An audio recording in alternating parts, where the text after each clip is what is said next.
ધ્યાન એટલે વિચારોને સ્થગિત કરવા,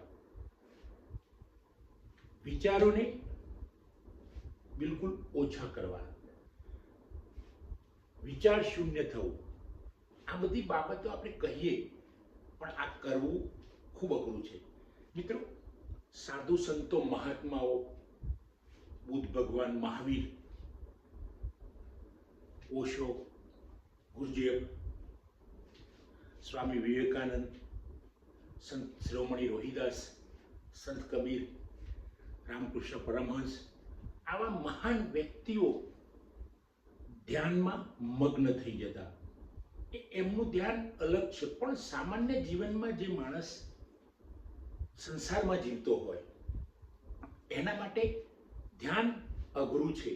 કારણ કે ઘણી બધી જવાબદારીઓ હોય, ઘણી બધી ફરજો નિભાવવાની હોય, રોજગારી મેળવવાની હોય, કુટુંબની જવાબદારી હોય, સમાજની જવાબદારી હોય.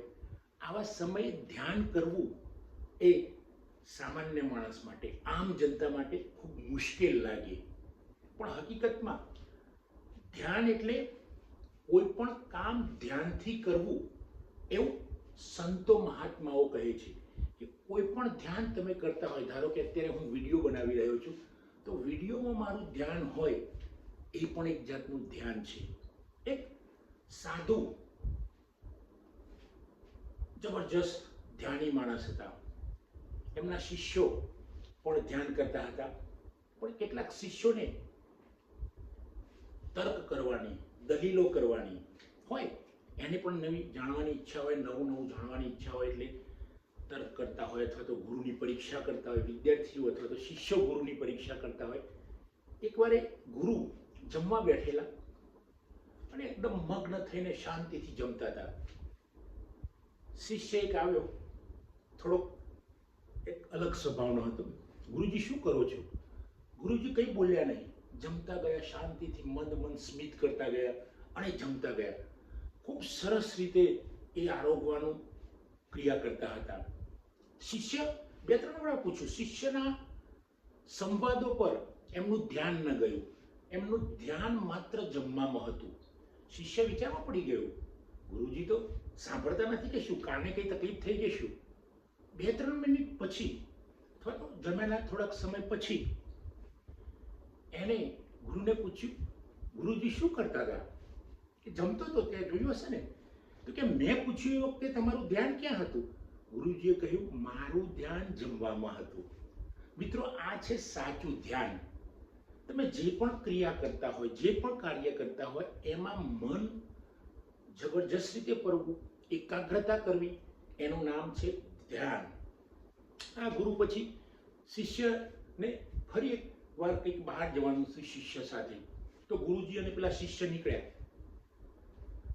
તો ત્યાં નદી કિનારો આવ્યો અને નદીમાં પૂર આવતું હશે જબરજસ્ત, અને એક સ્ત્રી તણાતી હતી, બચાવો બચાવોની બૂમો પાડતી હતી. તો ગુરુજીએ પેલા શિષ્યને કહ્યું, બેટા પેલી સ્ત્રીને બચાવી લે. ગુરુજી, હું સ્ત્રીનો સ્પર્શ ના કરું, તમે જ અમને જ્ઞાન આપ્યું છે કે સ્ત્રી સામે જોવું નહીં, આ ના કરવું.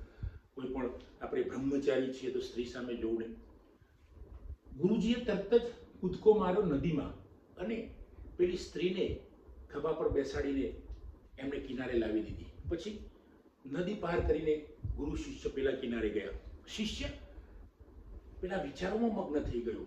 એને લાગ્યું કે જે ગુરુ અમને સ્ત્રીનો સ્પર્શ કરવાનું ના કહેતા હતા, એ ગુરુએ આજે સ્ત્રીને ઊંચી કરીને, એનો સ્પર્શ કરીને નદીના કિનારે લાવીને મૂકી. એ વિચારોમાં મગ્ન હતો. ગુરુને એના વિચારોની ખબર પડી ગઈ. ગુરુએ પૂછ્યું, બેટા તને પેલા વિચારો આવે છે કે ગુરુજીએ સ્ત્રીનો સ્પર્શ કરવાનું ના કહ્યું હતું ને ગુરુજી જ એને ઊંચકીને લઈને મૂકી આવ્યા છે? કે હા ગુરુજી. પેલો સાચું બોલ્યો, જો બેટા, મેં સ્ત્રીને સામે જોયું નથી, અથવા તો સ્ત્રીનો વિચાર મને આવ્યો જ નથી. મને એક જ વિચાર હતો, આ સ્ત્રીને બચાવી. આ બચાવવામાં મારું ધ્યાન હતું, સ્ત્રીને બચાવવામાં મારું ધ્યાન હતું. તો મિત્રો, ધ્યાન શું છે કે આપણે જે પણ કામ કરતા હોય, જે પણ ક્રિયા કરતા હોય, એમાં સતત મન પરોવી દેવું, એનું નામ ધ્યાન છે. દુનિયાના જે મહાન માણસો ખૂબ આગળ નીકળી ગયા છે, કોઈ પણ ફિલ્ડમાં હોય, સાધુ સંત ન હોય પણ એમના ફિલ્ડમાં, ધારો કે આઈન્સ્ટાઈન, થોમસ આલ્વા એડિસન, કોઈ પણ માણસ, અબ્રાહમ લિંકન, કોઈ પણ વ્યક્તિ જે હોય, mother Teresa, Gandhiji, Sardar Vallabhbhai Patel, Lokmanya Tilak, doctor Baba Saheb Ambedkar, તો આ બધા ધ્યાની મહાપુરુષો હતા, આ ધ્યાની વ્યક્તિઓ હતી. તો આ એમનું એક જ કોન્સન્ટ્રેશન કે મારે દેશ માટે આ કરવું છે, અથવા તો મારા જીવનનો ધ્યેય આ નક્કી છે અને ધ્યેયમાં મારે સફળ થવું છે, એનું નામ ધ્યાન છે મિત્રો. એટલે ધ્યાન એટલે માત્ર મંદિરમાં જઈને કરવું એ ધ્યાન નથી. ઘણીવાર આપણે મંદિરમાં જઈએ અને ભગવાન સામે દ્રષ્ટિ હોય, પણ આપણી જે દ્રષ્ટિ ભગવાન સામે હોય એટલે નજર, અને આપણો જીવ પેલા ચપ્પલમાં પગરખામાં હોય અથવા તો બીજા કંઈકમાં હોય કે ભાઈ ભૂખ લાગી છે, જમવાનું છે, મંદિરની બહાર જઈ, તો આ ધ્યાન નથી. ભક્તિમાં પણ તમે ભક્તિ ભાવે કરશો અને એમાં કોન્સન્ટ્રેટ થશો તો એ સાચું ધ્યાન છે.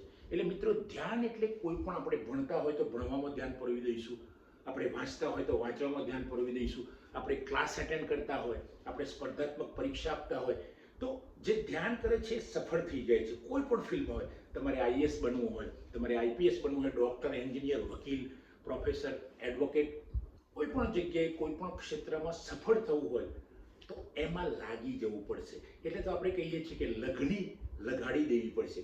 જો લગન લાગી જશે, આ લગન એ જ ધ્યાન છે મિત્રો. અને એકવાર લગની લાગી જશે તો સફળ થવામાં કોઈ તકલીફ નહીં પડે. તો મિત્રો, આ ધ્યાનનો વિડીયો આપ જુઓ અને બરાબર ધ્યાનથી આપ પણ અભ્યાસ કરો. આપ વિદ્યાર્થી મિત્રો, નવી જનરેશન સફળ થાઓ એવી ભગવાનને હું પ્રાર્થના